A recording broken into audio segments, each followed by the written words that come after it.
A lot of the time, people talk about gaming trends that bug the hell out of them. Not today. These are good ones. Hi folks, it's Falcon, and today on gameranx, 8 new gaming trends that are actually awesome. Starting off with number 8, the fact that you cannot tell the difference between cutscenes and gameplay in most modern games. Now, this is partly because graphics have just become so good that games look a lot like a cutscene, but the way that these seamless transitions happen is we've moved into an era where all video game assets are loaded off of solid-state drives. On the PlayStation 5 and on the Xbox Series X, we have a totally different situation in terms of loading. PlayStation 5, of course, having the advantage there. That's also been something that's been creeping into PC gaming, where it's easy to picture the norm being solid-state drives on everything. Like, of course, it's a big thing that the graphics are a lot better, but all of that stuff can be loaded at any given time instantaneously. You can have the high-resolution models for the cutscene, dump that stuff, move into more system-intensive, like physics models, these types of things, quickly and without any real cost to the machine. Obviously, it doesn't take a lot to go from FMV to polygons, but now that there's things like Nanite out there where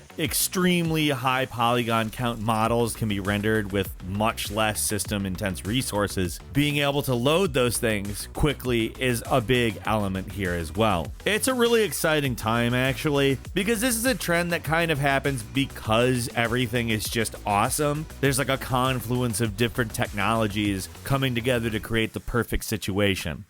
At number 7 is New Game Plus making a comeback. Like, okay, New Game Plus is an old school game thing where really difficult games gave you a different kind of challenge by letting you restart the game with everything you had at the end after you beat it. Now, sometimes New Game Plus meant some different content, something changes, sometimes the difficulty level would be higher, but generally it meant you got to keep your stuff, which is badass. If you've ever spent a really long time gaining stuff in a video game, like an incredible loadout, an inventory just full of the best weapons, tons of accessories, items, it kind of feels bad to stop playing the game by beating it, because a lot of that does go to waste. The thing is that New Game Plus went away for a while, and I don't really understand that. It's just such a fun way to increase replay value, and in certain games, like you kind of call the Nier series a game that New Game Pluses its way through the story. It may be partially responsible for bringing back the popularity of this. I mean, Nier Automata certainly wasn't the first that toyed with this concept, but it did remind us that it was there, and there were a growing number of games that were including it anyways.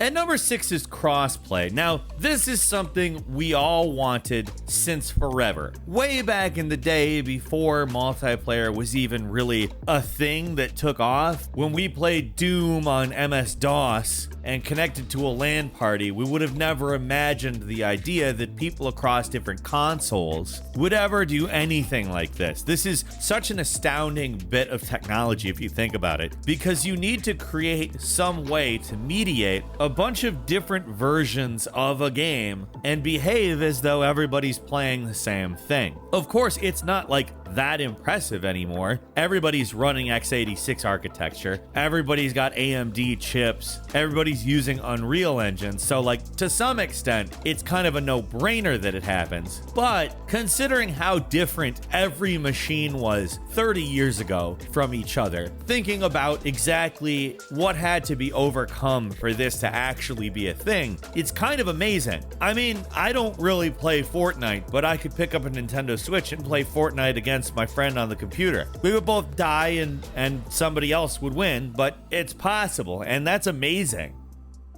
At number 5, cloud save and cross-account progression. So let's say you're playing a really big game, a huge multiplayer game where tons and tons of different people are playing. While you might have to buy the game on another platform, it's absolutely phenomenal you have an account to that game that you can move everything over to that other platform should you want to. For instance, with Destiny 2, if for some reason you've been playing it on Google Stadia and you come to your senses basis, you can port all of that progress to any other actually functioning version of the game you want to play. But it's not just that. Like, just the ability to cloud save at all is amazing. Let's say you jump from PS4 to PS5 and you port your game library. All that stuff is not stuff you have to figure out some way to move between two machines, but you just have to log into your PSN account, and in some cases, not just download the saves, but just download the games. They're there. Now, this has a lot of unsavory implications in terms of ownership. Like, I don't like the idea they could just shut a game off for you forever. I'm looking at you, PT, and Scott Pilgrim versus the World game, although fortunately one of those has made its way back to us. It has its downsides, but you cannot argue the upsides. I love just having access to my saves anywhere. I love just having access to my games anywhere.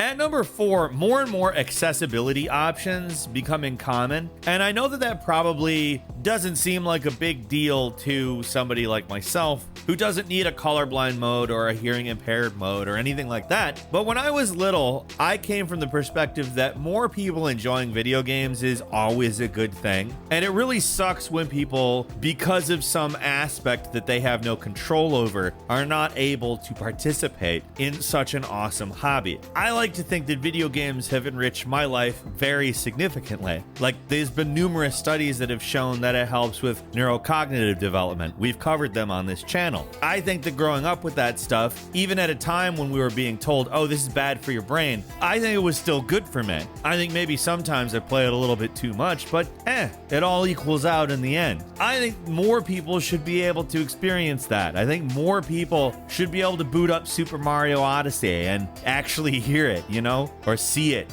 in a way that is actually visually distinct for them, given the fact that their vision only displays, like, let's say, yellow and green. I think it's fantastic that more accessibility options have been made useful to people, especially, like, you've seen all these amazing controllers be made for people who have specific physical disabilities, and I love the idea that those people are able to play games. That's good stuff. And number 3 is photo mode. Now, this might not sound like a big deal to certain PC gamers, because photo mode has existed in a lot of games for a long time on that platform, but man, that has become a mainstream feature, and I love it. First of all, we are living in an era, like I said, when we were talking about the transition between cutscenes and gameplay, where games look better than they ever have. And knowing that more likely than not, the game has the ability to stop and smell the roses, so to speak, really get into the nitty-gritty of what's going on, detailing textures, detailing models, or just creating great vistas with sunsets and weather. And I mean, have you ever used photo mode in Ghost of Tsushima? It is, without a doubt, one of the most glorious sights. And I'm talking the PS4 version. It's amazing looking. Like, you see a lot of big Sony games, in fact, feature this, and it really does well, but you even see it down in, like, indie games like Chernobylite. At number 2 are streaming options for games. Even if you detected a little bit earlier when I dunked on Google Stadia, we're not super crazy about streaming. When it works, it's actually a really good feature. And I like the idea that you have ways to access your games from different places via different services, some better than others. Again, not a big Stadia fan. It's just great. Like, I've seen the streaming version of Assassin's Creed Odyssey working on Switch. I haven't actually been able to play it because I don't live in Japan, but it's actually incredible. The people don't hate it. It works. And people enjoy a big, epic game that far outweighs the possibilities of the Nintendo Switch platform's actual hardware, but enjoy the portability of it for playing a game like Assassin's Creed Odyssey, which is a big, expansive, very cool game. It is hard to argue against that. I think in a few years, it's probably something that we might be talking more about. We're not quite there yet, but it's a cool technology that it is nice to see continually rising in profile. And finally, at number 1 is exploration mode, a mode that is becoming more and more common in various open world games, where you don't just get all of the waypoints right off, you actually have to figure out where you're going. It's certainly reminiscent of older games, except for game worlds were never as expansive as they are now. Hell, we could even bring up the history learning mode from Assassin's Creed, where you actually have a guided tour around the environments, which are, as you know, based in real areas, like in Assassin's Creed Origins doing history history learning mode lets you see a ton of incredible things in ancient Egypt and actually get information about it as we know it in real life, not mystical. These kinds of modes add a different way to experience these massive worlds that were created in ways that don't restrict you to simply annihilating your own way through them. It's pretty great. But that's all for today. If you like this video, click like. If you're not subscribed, now's a great time to do so. We upload brand new videos every day of the week. Best way to see them first is, of course, a subscription, so click subscribe. Don't forget to enable all notifications, and as always, we thank you very much for watching this video. I'm Falcon. You can follow me on Twitter at Falcon the Hero. We'll see you next time right here on gameranx.